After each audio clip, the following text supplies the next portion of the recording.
Well, staying in EV news, we have a new study that's showing that electric truck stops will need as much power as a small town to power up those massive vehicles that are hauling tons of weight for hundreds of miles. Now, researchers worry that the EV market is moving faster than our infrastructure may be able to handle. I mean, this is really eye-popping. As much power as a small town, Sean. I mean, if the idea was that this was meant to be better for the environment, this is a hard sell.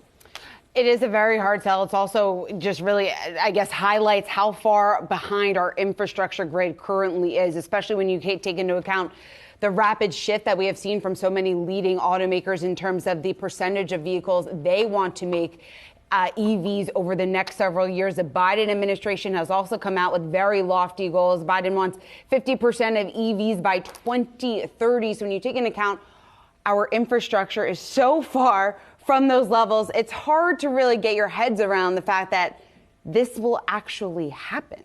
It's impossible. We don't have the grid. And according to these studies, there's almost no way we could build the adequate grid. Unintended consequences here of the EV revolution and by some of these government regulations could be disastrous. Let's just look at EV batteries, for example. Think of how little foresight was given to the fact that not only are we taking up cobalt, lithium, and nickel, but by one estimate, 12 tons of lithium-ion batteries are going to be created between now and 2030.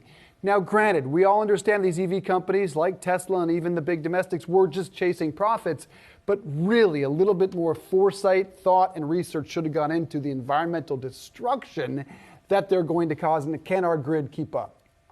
Yeah, the environmental destruction, also just the sheer cost of it. We talk about the fact that it would save cost down the line. And of course, I think it does make sense to transition to EVs, but we have to have a more thought out plan just in terms of what is realistic, what isn't, and also how to best achieve some of those goals that we started with when it does come to electric vehicles, Rachelle.